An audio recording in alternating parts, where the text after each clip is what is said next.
Right then, I actually predicted that this fight would not live up to its expectations. I said that these styles would not match, they would not gel, they would not work. And guess what? They certainly did not. It was a ball fest, if I'm being real. People are going to say, but it was a sweet science. No, it wasn't. It was just, the styles just didn't gel. Well, no, it was a good performance by Viddal. It was. It was a very good and smart performance by Viddal, to be honest. But the styles just didn't gel. That was the problem here. The styles just didn't gel, and I knew it. I called it. Look, I gave Chev Clarke 2 rounds. I thought Viddal Riley very clearly sweat this one out easily. To be completely honest with you, it was very easy. He was too quick for Chev Clarke. And look, Chev Clarke was just rooted to the fatal 4-way sign, or whatever the bloody game's called, as the commentators on Sky Sports were constantly saying.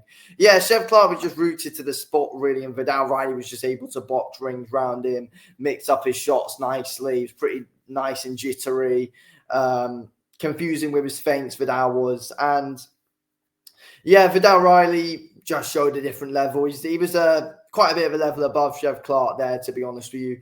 In a way, it kind of does show as well that Olympic boxing is kind of overrated. It does, in my opinion.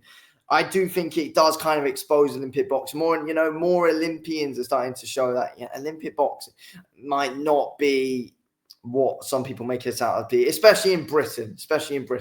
I mean, other countries and stuff like that, the Olympians are class, but from Britain, no, it just seems to be a bit overhyped overall with the levels and stuff. As that showed, Viddal Riley was very good tonight, completely outclassed Chev Clarke.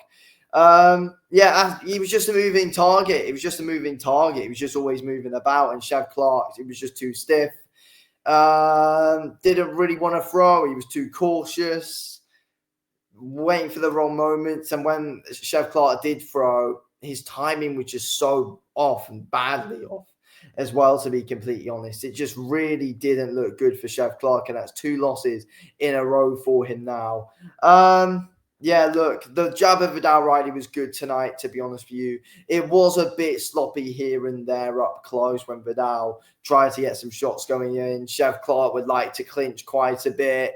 Viddal would often, want to smother his work a bit as well. But I thought it was a good, smart performance from Viddal Riley tonight, though. And I feel like Viddal Riley did exactly what he had to do, and he did exactly what I expected him to do as well. Stay on the outside, keep that jab, pumping out, and Chev Clarke would just be rooted to the spot, really. Viddal mixed his shots up fairly nicely to the body, I guess, as well. He's got some good hard body shots, Viddal. I feel like he's got some, a decently good check hook as well. Viddal does, and he's good at moving about on that back foot, to be honest with you. And good angle changes direction nicely as well, to be honest with you.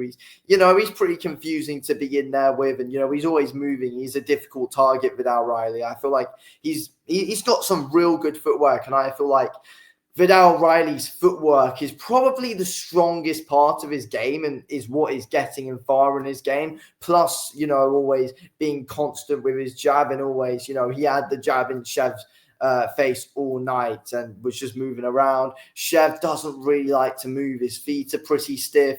That showed tonight. His hands are pretty stiff overall. He's not exactly quick. And that was just easy for Viddal Riley, because Chev just didn't have the quickness to get him.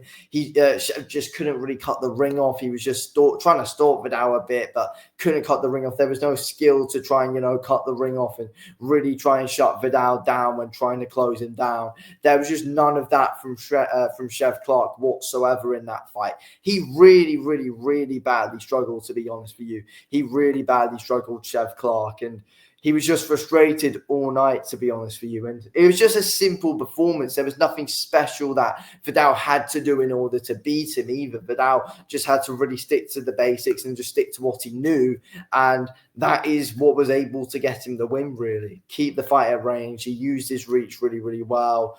Chev Clarke was, again, when Viddal was quick in, out at times, Chev just couldn't catch him. And, there was no overhand, or when, Viddal was sticking the lead hand out, wanting to keep the fight at range, that Clarke wasn't able to, try and bulk any overhands over Viddal's lead hand. I think Viddal's very good at, being able to keep you occupied with the lead hand. And that's what showed in today's fight. He really was able to keep Chev Clarke occupied behind his lead hand. And it was always in the face, and it just put the rhythm off of Chev Clarke a lot, and it kept him rooted to the spot even more, because I think Viddal knew, oh yeah, Clarke is pretty stiff there. He's not really going to want to move to try and, catch me. He's not really going to step in with his jabs, and they're the things that let Clarke down today. He didn't really want to step in with his jabs, and Viddal Riley would just keep on moving. Clarke doesn't really step in with his shots. So yeah, Viddal was just happy to keep on the outside, keep moving about, keep dancing around Chev Clarke, really.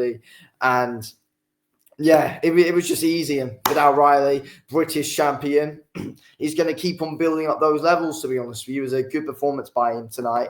Did exactly what had to be done. But again, it was a BOREFEST. The styles just really didn't gel whatsoever. And people were hyping this up to be, the best fight of the night. That's what they were saying on the Sky Sports broadcast before the fight. But I was there thinking, really, I can't see the styles gelling.